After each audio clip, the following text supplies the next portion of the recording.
दोस्तों आज के इस वीडियो में यहाँ पे क्लास 12th का दोस्तों यहाँ पे समाजशास्त्र यानी कि सोशियोलॉजी का दोस्तों महत्वपूर्ण प्रश्न देखने वाले जो कि दोस्तों आपका सब्जेक्टिव प्रश्न है। जी हाँ, तो इसमें मतलब कि आपका जो सब्जेक्टिव प्रश्न आज देखने वाले हैं जो कि आपका शॉर्ट टाइप का क्वेश्चन है। ठीक है, देखिए पहला समाजशास्त्र का देखिए पहला प्रश्न क्या बोल रहा है कि वर्ग को परिभाषित करें। तो वर्ग हम किसको कहेंगे? तो वर्ग एक समुदाय का कोई भाग है जो सामाजिक स्थिति के आधार पर शेष भाग से पृथक किया सके। यानी कि दोस्तों वर्ग जो एक समुदाय का कोई भाग होता है जो सामाजिक स्थिति के आधार पर, ठीक है, यानी कि जो समाज में जो स्थिति होती है उस सामाजिक स्थिति के आधार पर उसमें शेष भाग से उसे पृथक यानी कि अलग किया जा सके, उसी को हम जो है वर्ग कहेंगे। ठीक है, वर्ग समझ गए। अगला देखिए कि समाज से आप क्या समझते हैं। तो देखिए समाज दोस्तों एक ऐसा सामाजिक समूह है जिसमें कुछ अंशों में हम की भावना, कार्य की भावना तथा निर्भरता की भावना निहित होती है तथा जो एक निश्चित भूभाग में रहते हैं। यानी कि तो समाज से ऐसा है कि समाज जो एक सामाजिक समूह होता है जिसमें कुछ अंशों में हम की भावना और कार्य की भावना तथा निर्भरता की भावना मतलब कि एक दूसरे में जो है निहित होती है, तो उसी को हम जो है वो समाज कहेंगे। ठीक है, और ये सामाजिक जो व्यक्ति होते हैं वो एक निश्चित भूभाग में रहते हैं।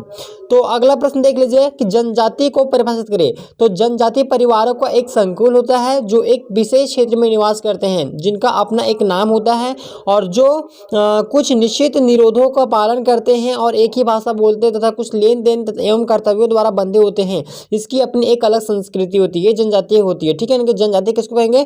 तो जनजाति परिवारों का एक संकुल होता है जो एक विशेष क्षेत्र में निवास करते हैं, जिनका अपना एक नाम होता है और जो कुछ निश्चित निरोधों का पालन करते हैं, एक ही भाषा बोलते हैं तथा कुछ लेन देन एवं कर्तव्यों द्वारा बंधे होते हैं। इसकी एक अपनी अलग संस्कृति होती है, उसी को हम जनजाति कहेंगे। अगला देखिए कि नगरीय समाज को परिभाषित करें। नगरीय समाज किसको बोलेंगे? तो नगरीय समाज हम उस समाज को कहेंगे जहां जनसंख्या तुलनात्मक दृष्टि से ग्रामीण समुदाय से अधिक हो। यानी कि तो नगर समुदाय अगर हम उसे कहेंगे जहां पे मतलब कि ग्रामीण जो समुदाय है यानी कि ग्रामीण जनसंख्या जो है उससे अधिक अगर होगा तो नगर कहलाएगा। ठीक है, यानी कि ग्रामीण की जो जनसंख्या होती है अगर तुलनात्मक रूप में अगर देखें तो अगर ग्रामीणों से अगर अधिक समुदाय है यानी कि अधिक जनसंख्या है तो उसको हम नगरीय समाज कहेंगे।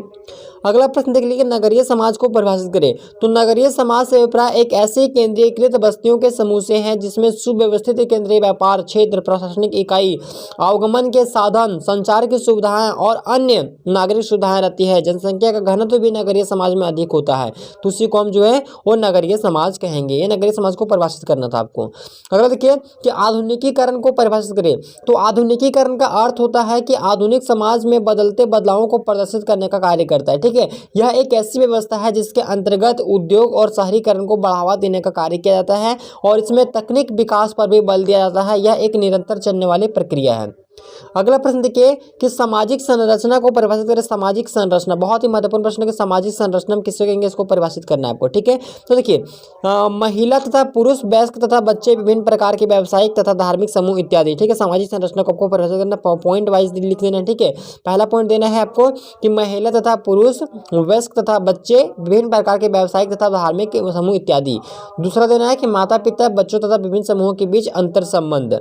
तीसरा देना है कि अंत में समाज में सभी अंग मिलते हैं तथा व्यवस्था अंतर संबंधित तथा पूरक अवधारणा बन जाती है। ठीक है, तो अगला प्रश्न देखिए कि सामाजिक असमानता से आप क्या समझते हैं। बहुत ही महत्वपूर्ण सामाजिक असमानता। ठीक है, तो सामाजिक असमानता आमतौर पर भेदभाव की नीति सामाजिक असमानता कहते हैं। यानी कि दोस्तों सामाजिक असमानता मुझे कहेंगे जो भेदभाव की नीति होती है ना वो आमतौर पर उसी को सामाजिक असमानता कहते हैं।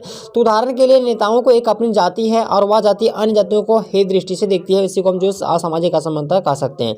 अब देखिए जाति और जनजाति में आपको अंतर बताना है। तो जाति और जनजाति में क्या अंतर है? तो जनजाति समूहों के रहन सहन, रीति रिवाज और मान्यता में बहुत सारे आदिम लक्षण पाए जाते हैं, परंतु जाति में ऐसे लक्षण जो पाया जाना मतलब जरूरी शर्त नहीं होता। ठीक है, यानी कि जनजाति में दोस्तों बहुत सारी जो रहन सहन होती है, उनकी रीति रिवाज होती है, उनमें कुछ ना कुछ मतलब कि बहुत सारे जो लक्षण पाए जाते हैं और जाति में ऐसा कुछ लक्षण पाया जाना मतलब कि जरूरी भी नहीं होता। देखिए जनजाति एक निश्चित भूभाग में पाई जाती है जबकि जाति किसी भी निश्चित भूभाग में मतलब कि जरूरी नहीं है। ऐसा कि मतलब जो जाति है मतलब कि जनजाति दोस्तों एक निश्चित भूभाग में मतलब कि पाया जाता है, मतलब एक ही निश्चित भूभाग में पाया जाता है, लेकिन जाति का तो ऐसा कोई मतलब एक निश्चित भूभाग में पाया जाना ऐसा कोई शर्त नहीं है। ठीक है, यानी कि कहीं भी पाया जा सकता है। देखिए तीसरा कि अधिकांश जनजातियों की अपनी कबीलावाची भाषा होती है, परंतु जाति की अपनी कोई भी कबीलावाची भाषा नहीं होता है।